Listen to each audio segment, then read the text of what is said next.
السلام علیکم ورحمۃ اللہ وبرکاتہ۔ ایک اہم سوال ہے جو عموماً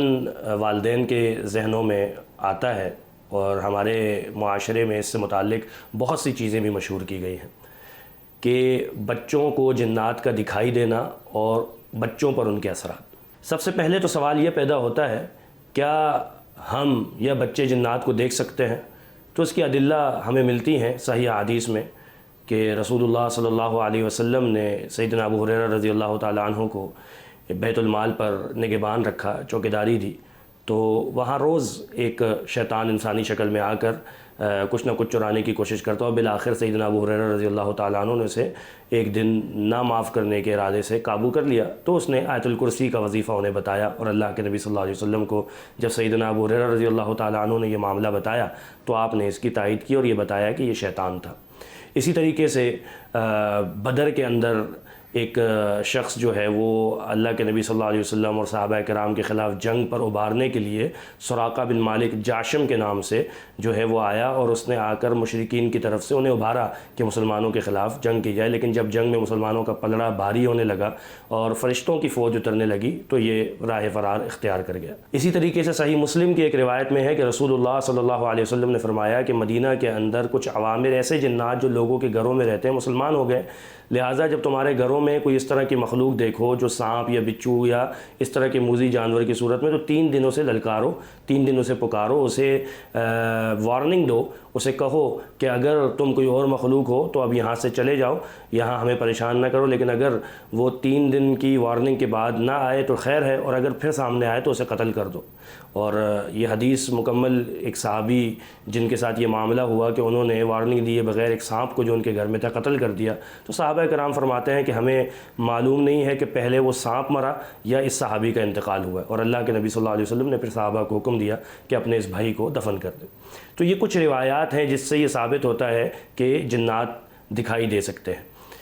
اب ایک سوال پیدا ہوتا ہے کہ کیا جنات کو ان کی اصلی شکل میں دیکھا جا سکتا ہے یا لوگوں کو دکھائی دیتے ہیں؟ تو حقیقت یہ ہے کہ جنات کی اصل شکل کیا ہے یہ عام آدمی نہیں پہچان سکتا۔ انبیاء کو تو اللہ رب العزت وحی کے ذریعے بتا دیتا ہے کہ یہ جنات کی اصل شکل ہے، باقی دوسرے لوگوں کو جنات دھوکہ دے سکتے ہیں، کسی بھی شکل میں آ کر یہ کہہ سکتے ہیں کہ ہماری اصلی شکل یہ ہے۔ تو اس سے واضح ہوا کہ جنات کی اصل شکل کا تعین یا اس کی اصل شکل پر ہم یقین نہیں کر سکتے کہ یہی اصل شکل ہے، اس کے لیے اللہ کی طرف سے کسی خاص وحی کا یا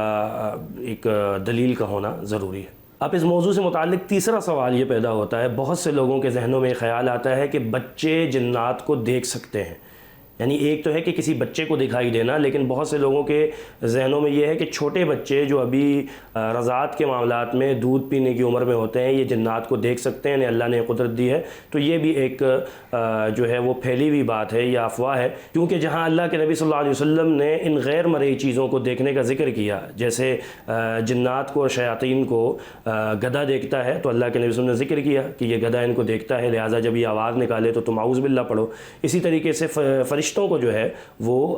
مرغہ دیکھتا ہے، تو جب مرغہ آواز دیتا ہے تو تم اللہ کا ذکر بلند کرو، کیونکہ یہ فرشتوں کو دیکھ رہا ہے۔ تو کہیں پر بھی اللہ کے نبی صلی اللہ علیہ وسلم نے بچوں کا تذکرہ نہیں کیا۔ اگر بچے یہ قوت رکھتے یا دیکھ سکتے تو ضرور اللہ کے نبی صلی اللہ علیہ وسلم ہمیں حدیث میں اس چیز کی طرف دلالت کرتے اور ضرور بتاتے کہ بچے بھی جنات کو دیکھ سکتے ہیں۔ اب بات کرتے ہیں اصل مسئلے کی طرف کہ کیا بچوں کو دکھائی دیا جا سکتا ہے اور کیا بچوں پر ان کے اثرات موجود ہوتے ہیں؟ جی بالکل، بچوں کو دکھائی دیے جا سکتے ہیں، اور شیخ الاسلام ابن تیمیہ رحمۃ اللہ علیہ نے عموماً جو بچوں کو دکھائی دیتے ہیں جنات، تو ان کے بارے میں ذکر کیا کہ یہ ان جنات کے بچے ہوتے ہیں جو ان بچوں کے ساتھ کھیلنے کی غرض سے آتے ہیں، اور زیادہ تر یہ بچوں کو نقصان نہیں پہنچاتے بلکہ اپنے بچپنے میں ان بچوں کے ساتھ کھیل رہے ہوتے ہیں۔ بہت کم ایسا ہوتا ہے کہ ان جنات سے بچوں کو نقصان پہنچے۔ اگر تو یہ وہ جنات ہیں جو بچوں کو نقصان نہیں پہنچاتے تو عموماً بچوں کی کوئی شکایات بھی نہیں آتی، عموماً بچے ہمیں ذکر کرتے ہیں یا بات کرتے ہیں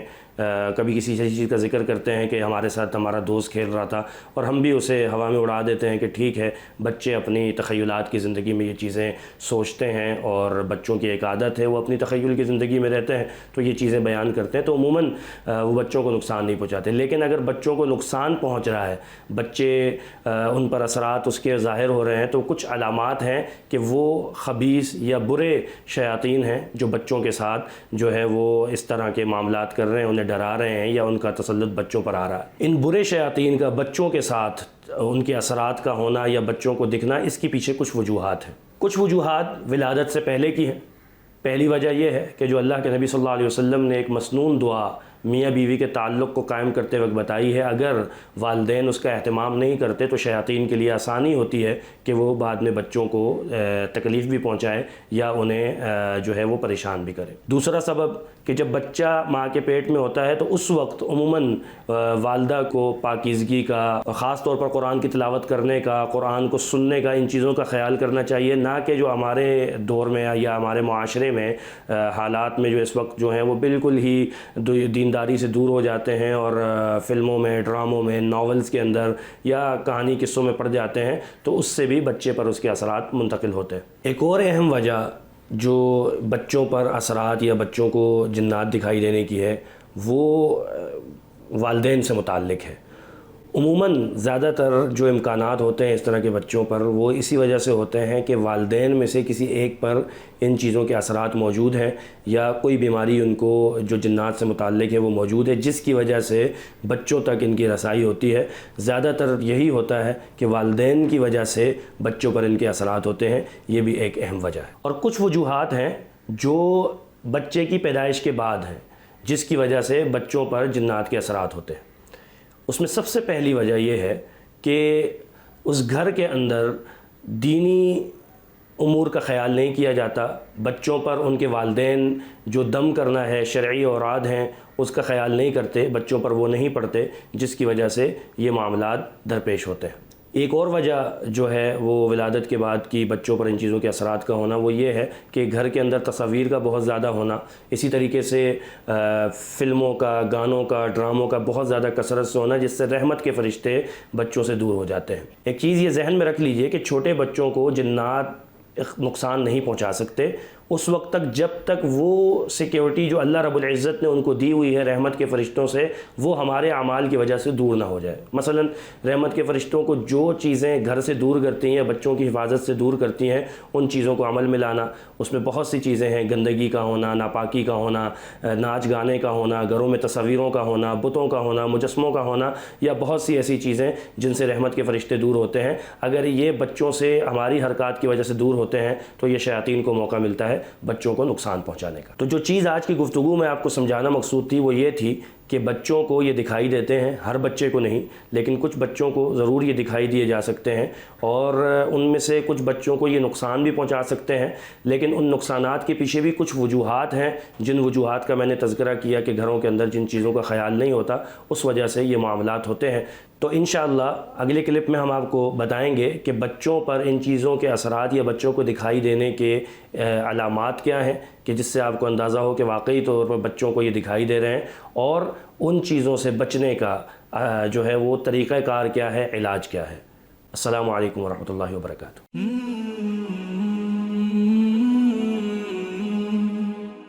سبسکرائب کریں اور بیل آئیکن پر کلک کریں تاکہ آپ کو بر وقت ہماری ویڈیوز کا نوٹیفیکیشن مل سکے۔